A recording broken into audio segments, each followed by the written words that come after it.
Assalamualaikum warahmatullahi wabarakatuh.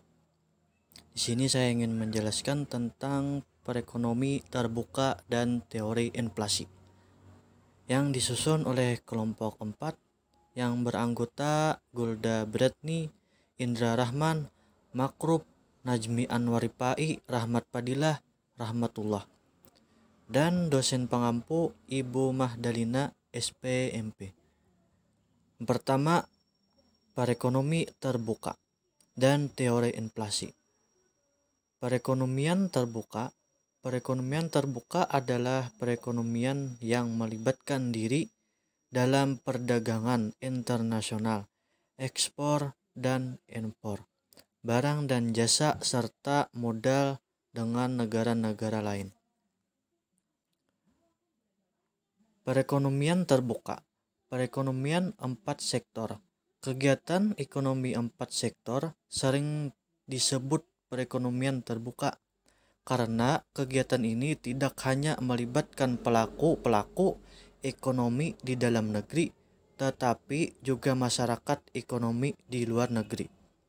Sektor-sektor tersebut diantaranya yang pertama sektor rumah tangga, kedua sektor perusahaan, ketiga sektor pemerintah, dan yang keempat sektor dunia internasional atau luar negeri.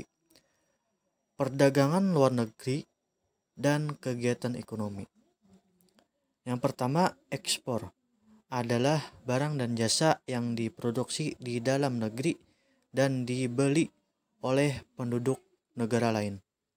Yang kedua, impor adalah barang dan jasa yang diproduksi di luar negeri dan dikonsumsi di dalam negeri. Yang ketiga, ekspor neto atau yang disebut dengan NX sama dengan ekspor. X dikurang impor M. Jika positif, net foreign investment. Jika negatif, net foreign borrowing. Pengertian inflasi mengacu pada pengertian inflasi di atas. Kondisi ekonomi ini memiliki dampak positif dan negatif bagi suatu negara. Berikut ini adalah beberapa dampak inflasi umum. 1. Dampak inflasi terhadap pendapatan. Dampak inflasi terhadap pendapatan yaitu inflasi dapat mengubah pendapatan masyarakat. Perubahan dapat bersifat menguntungkan atau merugikan. Inflasi juga dapat mendorong para pengusaha memperluas produknya. Adanya kenaikan harga mendorong pengusaha meningkatkan usahanya, misalnya dengan membuka pabrik baru.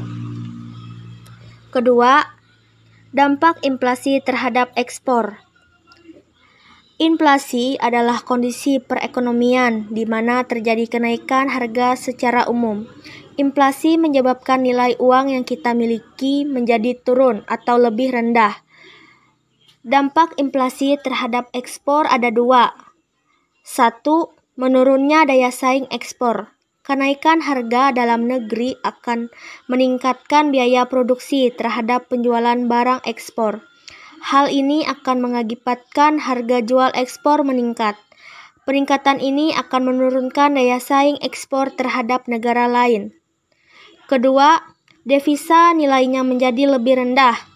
Devisa kita menggunakan mata uang negara lain, biasanya seperti dolar Amerika. Jadi, saat nilai tukar rupiah menurun akibat inflasi, maka devisa juga akan menurun.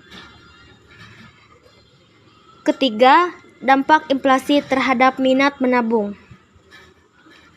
Dampak inflasi terhadap minat orang untuk menabung yaitu pada masa inflasi, pendapatan real para penabung berkurang karena jumlah bunga yang diterima pada kenyataannya berkurang karena laju inflasi. Jadi dengan adanya inflasi ini, maka minat orang untuk menabung akan berkurang. Keempat, dampak inflasi terhadap kalkulasi harga pokok. Dampak inflasi terhadap kalkulasi harga pokok yakni keadaan inflasi menyebabkan penghitungan untuk menetapkan harga pokok dapat terlalu kecil atau bahkan terlalu besar. Keadaan inflasi ini dapat mengacaukan perekonomian terutama untuk produsen. Teori inflasi. Ada 3 teori inflasi yang digunakan untuk menjawab berbagai pertanyaan mengapa inflasi terjadi, yaitu 1.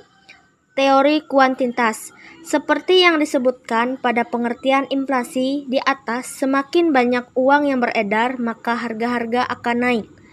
Kedua, teori Keynes. Menurut teori Keynes, inflasi bisa terjadi ketika suatu golongan masyarakat ingin melebihi batas kemampuan ekonominya dengan membeli barang dan jasa secara berlebihan.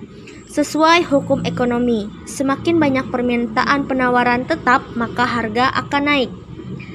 Ketiga, teori struktural. Inflasi juga dapat terjadi ketika produsen tidak dapat mengantisipasi dengan cepat terjadinya kenaikan permintaan akibat pertambahan penduduk. Sekian dan terima kasih.